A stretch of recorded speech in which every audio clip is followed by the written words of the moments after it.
खाने को मेरे लिए लेके आया था, पिज़्ज़ाज़ या कोई बर्गर लेके आया था। बाहर जाके मुझे नहीं पता कि उनके जानने वाले थे जुनैद सलीम जो एंकर हैं, उन्होंने कहीं उनको बात बता दी। जुनैद सलीम साहब ने जो है वो अपने पॉडकास्ट के अंदर इसका ज़िक्र कर दिया कि मेरा एक जानने वाला वहाँ पे गया तो डक्की भाई इस हालत में था।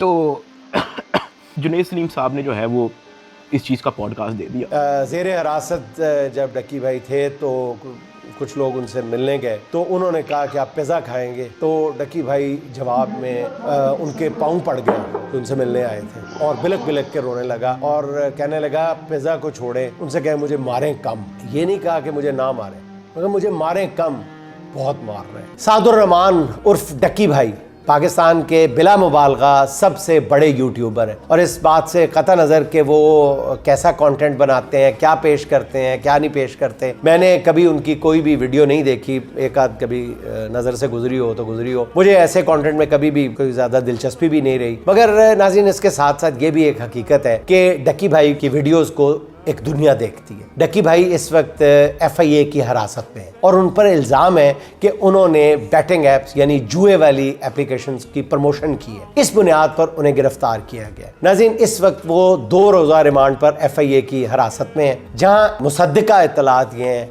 कि उन पर बेईमाना तशद्दुद किया जा रहा है और तशद्दुद भी ऐसा कि नौजवान डक्की भाई जो है वो बुलंद आवाज़ में चीखें मार मार कर रोता है। ज़ेरे हिरासत जब डक्की भाई थे तो कुछ लोग उनसे मिलने गए तो उन्होंने कहा कि आप पिज़्ज़ा खाएंगे, तो डक्की भाई जवाब में उनके पाँव पड़ गया जो उनसे मिलने आए थे और बिलक बिलक के रोने लगा और कहने लगा पिज़्ज़ा को छोड़े, उनसे कहे मुझे मारें कम। ये नहीं कहा कि मुझे ना मारें, मगर मुझे मारें कम, बहुत मार रहे हैं। और कहा जाता है कि नाज़रीन, डक्की भाई ने अपनी दौलत की बहुत तशहीर की। पिछले दिनों उन्होंने 10 करोड़ रुपए मालियत का घर खरीदा। इसके अलावा भी वो बहुत महंगी घड़ियां, मोबाइल और इस तरह की दूसरी चीज़ें खरीदते रहते हैं, दिखाते रहते हैं। अगर ऐसा है तो ये उनका ज़ाती अमल है और इसकी मजम्मत भी की जानी चाहिए। डक्की भाई डाका डालकर तो ये सब कुछ नहीं खरीद रहा था ना। जहाँ तक बात पहुँचा दी गई वो थी बैटिंग ऐप्स की प्रमोशन। मतलब ये नाम, यही वो ऐप्स है ना जो नाम बदल कर PCB के इवेंट्स को स्पॉन्सर करती हैं। आपके बड़े बड़े प्लेयर्स जो हैं इन्हीं बैटिंग एप्स की प्रमोशन करते हैं। मुझसे नाम ना पूछें, इनमें कई लेजेंडरी क्रिकेटर्स तो इन ऐप से